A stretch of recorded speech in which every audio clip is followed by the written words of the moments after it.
All right, so I did expect that to happen, but let me get this out of the way first. I was working on Sundays with my wife to help her with her charity events because, she's a one employee business, and I guess I'd be the second employee at that point, but I don't want to say that out loud because then she might actually start telling me to do specific things instead of just saying, hey, drink a beer and move that table.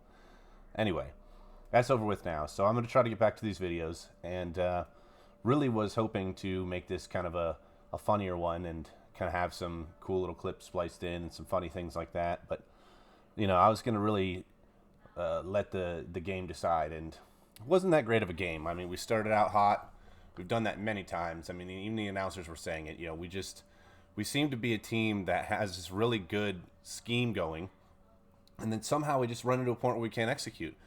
How it is that Deshawn ended up just deciding he was gonna grab the ball and run into somebody and then just like lose the ball on the other side, and I don't even know. That fumble was so ridiculous.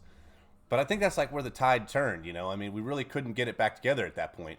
It's almost like, who was it? Bryant and Brown are two non-Njoku tight ends. Must have been out at the movies earlier today because they had so much butter on their fingers they couldn't catch a single damn pass in the end zone. I mean, like, it's just, I could sit here every single time I'm done with a Browns game and just be like, that. But really, it just comes down to having the good execution, the whole time, having everybody do what they're supposed to do. And it's good that Deshaun's practicing right now.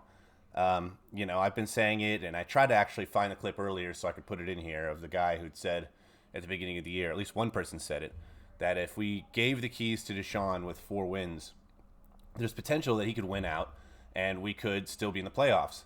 Now, the division's doing us some favors because they're not doing so great this year. No one's really running away with it, so the door is still kind of open.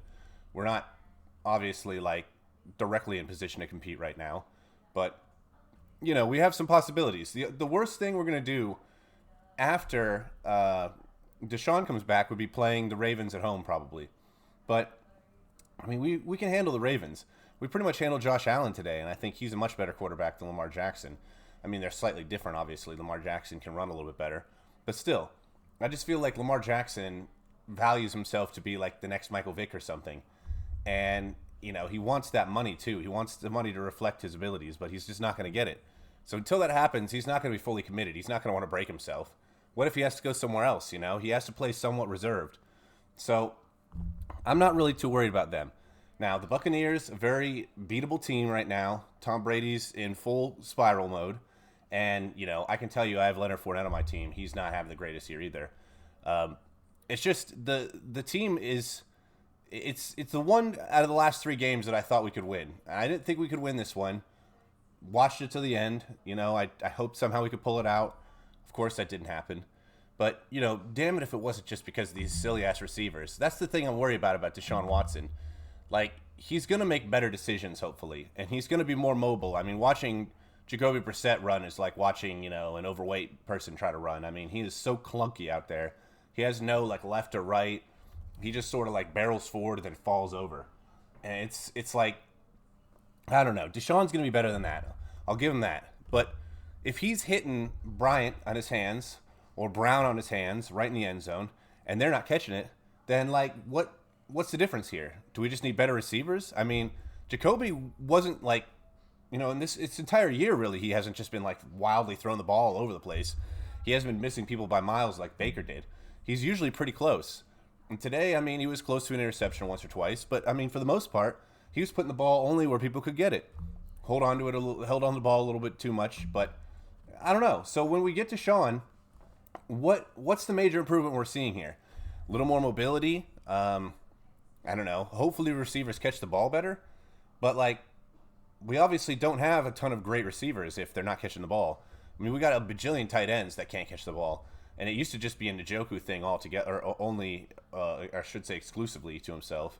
If you watch the HBO special where he had to catch those balls at a barrel gun, but anyway, I think Stefanski is also calling plays a little bit better than he has in the beginning of the year. But then I saw that stupid thing today where we snuck the ball twice. I mean, what the hell was that?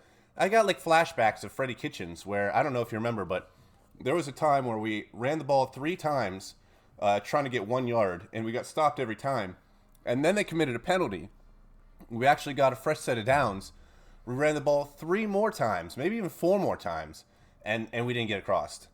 It was like 7 times or something we tried the same play, and it just didn't work. I mean, I don't know how many times you have to see something not work before you just make a different play or change your mind, but here we were.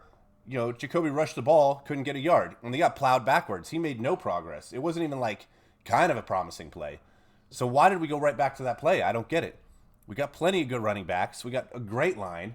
I mean, that just was a stupid play. I don't understand what we're thinking there. I don't know.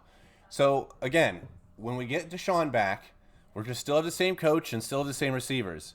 So I'm getting a little bit worried about our prospects going forward. I don't know that we can win every single game once he gets back. But thank God that game he comes back is like against one of the worst teams in the league who have basically nothing going on. I said that, and now I just cursed us, and we're going to get destroyed by them. But for real, though, like, we can't panic yet. Still games left. I mean, really, when you went into the season, only like me and a couple other people were talking about Jacoby Brissett possibly being the guy who takes us the whole way. But now we know. Now we know, and Andrew Berry said it. No matter what happens, we're going to go with Deshawn. And, of course, now seeing the last couple games, really, we have to. We have to do something to change this. I just don't know immediately what that's going to do. I mean, again, let me point something else out that Deshaun's not going to change. We had a play right before the half where we were about to try to stop them from scoring, and we saw that Stephon Diggs was lined up on the side, and the announcer said this. They were like, oh, he's probably taking a timeout because they want to like talk about who's going to double team Stephon Diggs. And I was like, okay, that makes sense, Come to find out, next play, all of a sudden, Stephon Diggs is all by himself in the end. Nobody's even around him. Like, I don't know if that was like zone. I mean, sure, couldn't have been man because where was the guy covering him? But if it was zone, then whose responsibility was the back of the end zone? I mean, I don't know. There's too many things still wrong with this team. I think it's going to take an off season and the rest of the season for us to even get into like early good team stage. This could be like a 2 years from now situation. But I'm ever the optimist. I mean, I can't watch these Browns games and not at least think maybe things will be better. So, we just have to hang in there. But geez, like, we're getting people healthy and it just isn't, it's not getting it done. Jacoby is just not getting it done. And it's not all his fault. It's these stupid receivers. But if we can't figure out how to play our roles on the team, then we're going to keep having these random stalls and stuff. I don't care if Deshaun Watson comes back. I don't know. Anyway, stay positive. It's a great excuse to sit around and drink a beer. I just keep telling myself that. It's like when I suck at golf, I'm like, all right, at least I'm not working right now. You got to look at the bright side here. But I'm going to watch the Steelers and Bengals game here, and I really hope that I'm seeing a lot of disarray on both of their teams still, too, because we don't have it figured out yet. And we may not until next year. Stay tuned.